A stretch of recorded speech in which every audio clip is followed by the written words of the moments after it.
Donc merci à tous de suivre ma vidéo sur le test du Fengda FE180. Ce qui ressort, c'est qu'on a une relative finesse qu'on sort avec cet aérographe. Ici, j'ai pas vraiment travaillé la qualité de mes traits. Je suis passé relativement vite pour voir ce que ça donnait, parce que sur de la figurine de jeu, c'est pas la finesse qu'on va rechercher. On va rechercher la rapidité et l'application des bases, des shadings, et ensuite des couches de base qui vont venir au-dessus, et ainsi de suite. Donc pour le moment, en tout cas, malgré ça, on voit qu'il arrive vraiment à sortir quelque chose de fin. On le mesurera un petit peu après. Mais compte tenu du rapport qualité-prix, c'est vraiment un très très bon produit.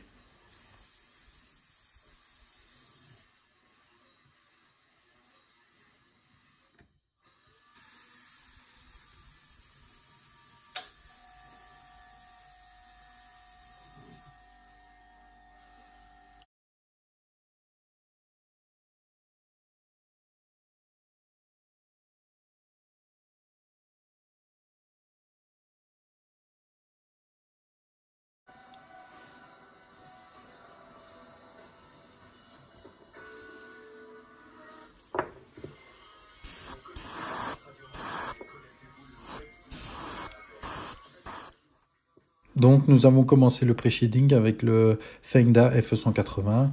Pour le moment, pour cette partie-là en tout cas, il remplit très très bien la mission. Donc les joueurs vont être ravis. On a un matériel à prix très contenu et qui fait très bien le travail. En tout cas pour faire de la peinture d'armée pour le moment, j'ai pas été plus loin avec, mais pour faire de la peinture d'armée, ça va être très très efficace et pour un prix contenu. Je peux juste proposer aux gens d'investir dans une aiguille 0,5 et une bulle 0,5 pour faire les véhicules, les décors et les plateaux.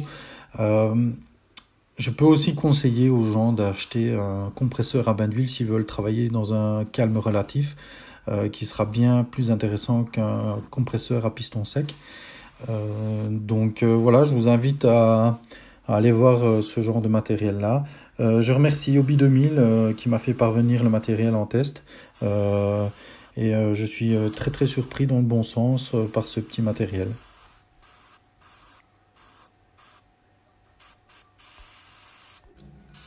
Donc pour ceux qui seraient intéressés de savoir comment je fais mon pré-shading, juste pour vous donner une petite info, j'utilise la marque Valero et dans leur gamme Model R. Je prends le noir, le blanc et le German Grey et je les dilue chacun en fonction de ce que je veux donner à raison de 50-50, donc 50% de peinture, 50% du diluant de la même marque.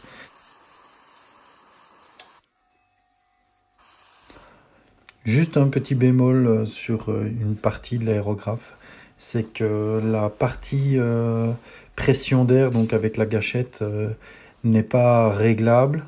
Donc elle est un petit peu rigide, donc on a un peu du mal à bien doser la pression de l'air. Et alors le manque d'ergonomie aussi de la petite gâchette double action. Hormis ça, il n'y a vraiment pas grand chose à dire.